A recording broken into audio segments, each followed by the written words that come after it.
Oi, pessoal. Bom, conforme combinado no vídeo de lançamento do canal, hoje a gente conversa sobre A Menina que Roubava Livros, do Marcus Zusak. O Marcus, ele é australiano e ele usou muito da experiência da família dele na Alemanha nazista, né, na Alemanha do Terceiro Reich, ali final dos anos 30, início dos anos 40, para poder ambientar aqui a sua história. Ele usa de um artifício aqui que eu achei fantástico, eu achei muito interessante, que ele propõe uma narradora um pouco diferente do que a gente está acostumado. A narradora aqui dessa história vai ser a morte, a figura da morte. Mas é uma figura da morte um pouco diferente do que normalmente as pessoas estão acostumadas, né? Normalmente as pessoas têm aquela ideia medieval da morte, né? De uma criatura ceifadora, uma criatura que anuncia ali o mal, né? Que porta o mal com ela, que traz a peste, né? Bem ali naquele contexto medieval. E muita gente carrega esse contexto até hoje. Mas o que ele propõe aqui é uma coisa um pouco diferente. É uma figura de uma morte praticamente imparcial, por assim dizer. Ela está ali praticamente cumprindo com as consequências, cumprindo com as circunstâncias, né, com o destino ali daquelas pessoas. A figura da narradora, ela vai nos convidar a conhecer uma história, a história de uma mocinha que deixou ela muito intrigada, né, a Liesel. A Liesel, ela é uma mocinha ali por volta de 8 ou 9 anos, filhas de pais comunistas na Alemanha nazista, e ser comunista na Alemanha nazista não era nada muito ali aconselhável. O pai dela acaba desaparecendo, a mãe, a gente deduz que foi presa, né, os pais biológicos, e ela e o irmãozinho mais novo são levados para a adoção. No caminho para serem adotados, o irmãozinho dela mais novo falece e é a primeira vez que ela tem contato com a morte. E é nesse episódio, bem no início do livro, tá? Não é nenhum spoiler, que a morte fica conhecendo ela, né? As duas são ali apresentadas. Alice então chega ali na casa dos seus pais adotivos, né? Um casal de alemães, que são duas figuras assim muito cativantes, cada um a seu modo, e ela vai passar por todos os conflitos ali de uma criança que é tirada do seu seio familiar, né, primordial, seus pais biológicos, que eram a única referência dela, e ser ali atirada num universo completamente diferente, numa casa completamente diferente, com pessoas estranhas, e ela vai passar ali por todos esses conflitos envolvendo essa mudança drástica. E aí ela vai conseguir encontrar conforto em algumas pequenas coisas ali do cotidiano dela, do dia a dia, e principalmente com as suas amizades. Ela faz amizade com o pai adotivo, com o vizinho dela da rua, o Rude, e ela vai acabar criando uma amizade também com os livros. Ela vai usar os livros como uma forma de fugir de toda aquela situação que ela estava vivendo, de toda aquela situação nova e todos os conflitos que ela estava vivendo. Ela começa a ler e mergulha ali na história, e enquanto ela está lendo, ela consegue abstrair de todos aqueles conflitos, de todas aquelas questões difíceis que ela estava vivendo. Em um determinado momento da história, o pai da Alice, o pai adotivo dela, o Hans Huberman, vai precisar pagar uma promessa que ele fez para um sujeito durante a Primeira Guerra Mundial. Esse sujeito salvou a vida dele na guerra e ele prometeu ajudar ele no futuro com o que ele precisasse. E esse sujeito era de uma família de judeus. E mais tarde, o Hans Huber vai pagar essa promessa ajudando o filho desse sujeito a se esconder ali da perseguição dos judeus na Alemanha nazista. Esse judeu bate à porta dele e ele fica escondido dentro de um porão da casa deles. Começa uma amizade fantástica, uma amizade muito sincera, muito próxima com a Liesel, né?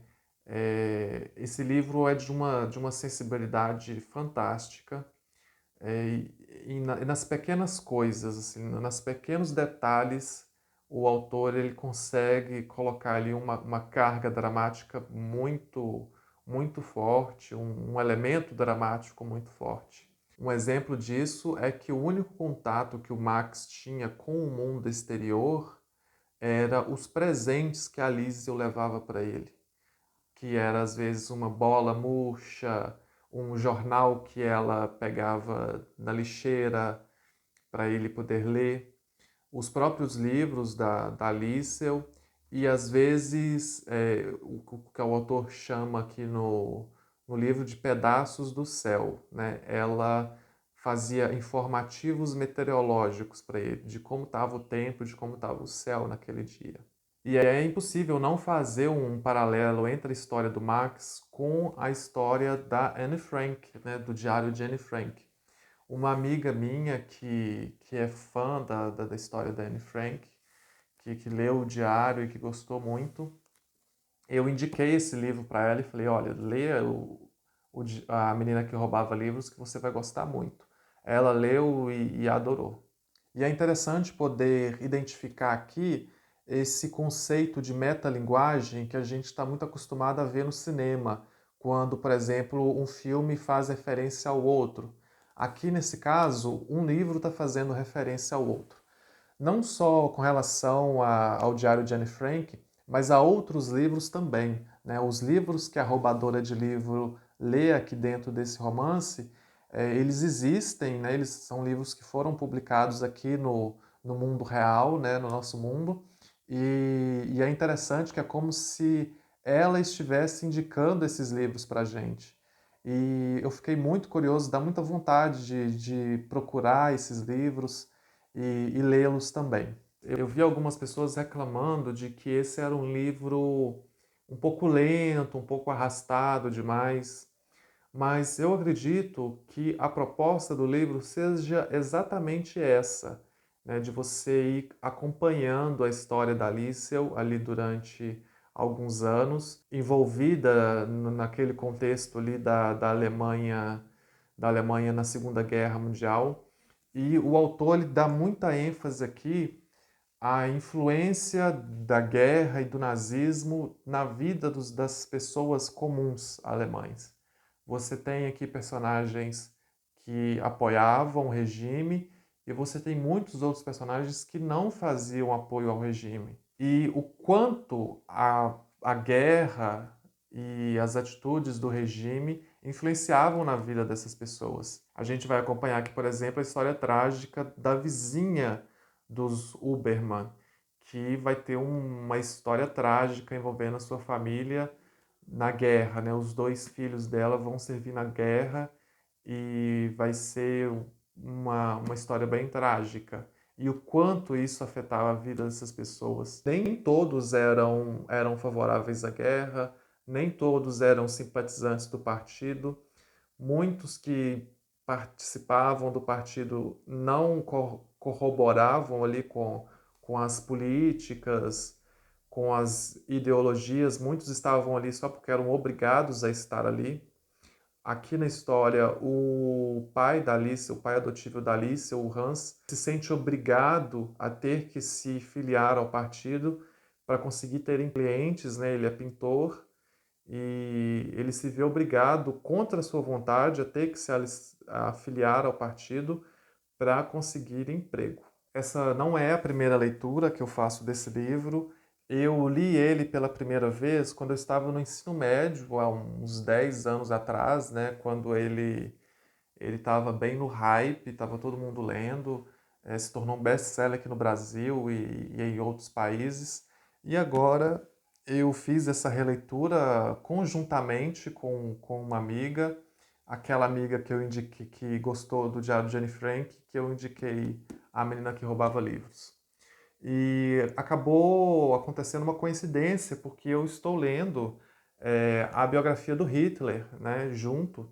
E aqui você tem uma radiografia do Terceiro Reich, da Alemanha nazista, que é contada aqui em paralelo junto com a história do líder do movimento. E foi muito interessante fazer essa releitura, ao mesmo tempo que eu estou lendo aqui a biografia, porque tem várias questões aqui, vários momentos, vários acontecimentos aqui que a gente consegue identificar dentro do livro de ficção, né? Um livro de não ficção aqui, contando a história real que aconteceu, e aqui dentro da ficção a gente consegue identificar aqui vários aspectos. Isso mostra a extensa pesquisa que o autor fez. No final das contas, esse é um livro sobre relações humanas, eu diria. Relações familiares, relações de amizades sinceras, outras nem tanto, e a nossa própria relação com a morte. Eu diria que o autor ele chega a pôr um pé ali no campo filosófico, a respeito aí das discussões a respeito da morte. Muitos autores e muitos filósofos se debruçaram sobre esse tema ao longo do tempo e, sem sombra de dúvida, o Mark Suzak ele se arrisca a entrar aí nesse campo e trazer alguns questionamentos e levantar algumas questões, né, a respeito aí desse tema e trazer uma abordagem um pouco diferente do que a gente está acostumado, não é mesmo? Uma questão que o autor traz muito aqui nesse livro também é a beleza na finitude das coisas. As coisas só são bonitas, só existe beleza no mundo porque as coisas são findas, porque elas são passageiras, porque elas são finitas, né? Só existe beleza no pôr do sol porque ele começa, fica um tempo ali parado no horizonte e depois acaba. Se o sol ficasse ali o tempo todo no horizonte, ele perderia a beleza, né? O pôr do sol perderia sua beleza e as pessoas parariam de apreciá-lo, de olhar para ele. Né? Uma flor só é bonita porque ela desabrocha, permanece um tempo, né, florida, ali desabrochada e depois morre. Né? Só existe beleza nas coisas porque elas são findas, porque elas são finitas. E assim seria com a vida. A vida só é bonita, só existe beleza na existência porque ela é uma existência finda. Né? Se nós fôssemos imortais, não existiria tanta beleza assim no mundo. Essa é uma coisa muito levantada aqui pela narradora do livro, né? Pela própria morte. É muito interessante fazer esse paralelo aqui. É justamente a morte que está nos apresentando aqui esse questionamento. Uma questão também levantada aqui no livro é a respeito do antagonismo do comportamento humano. Como que em muitas situações, né, nós conseguimos ser pessoas fantásticas, de feitos incríveis, que beneficiam não só nossas vidas pessoais, mas o meio em que a gente está inserido, e como que, por outro lado, né, e em determinados momentos, com um comportamento aí brutal que causa destruição, e ela faz exatamente esse paralelo, né, da história extremamente sensível, extremamente comovente da Alice, ou da roubadora de livros, com esse momento brutal da Segunda Guerra Mundial. Mais para o final do livro, a nossa narradora vai dizer o seguinte: provavelmente é lícito dizer que em todos os anos do Império de Hitler, nenhuma pessoa pôde servir ao Führer com tanta lealdade quanto eu. O ser humano não tem um coração como o meu. O coração humano é uma linha, ao passo que o meu é um círculo, e tem uma capacidade interminável de estar no lugar certo, na hora certa. A consequência disso é que estou sempre achando os seres humanos no que eles têm de melhor e de pior. Vejo sua feiura e sua beleza, e me pergunto como uma mesma coisa pode ser as duas. Mas eles têm uma coisa que eu invejo, que mais não seja, os humanos têm o bom senso de morrer. Então eu deixo a indicação desse romance histórico incrível de uma sensibilidade, de uma beleza, de uma dramaticidade fantástica. Dê uma chance para a roubadora de livros, né? Aceite o convite da morte para conhecer a história dela. Eu tenho certeza que vocês não vão se arrepender. Se você não é inscrito, deixe a sua inscrição, deixe seu like e nos vemos em breve.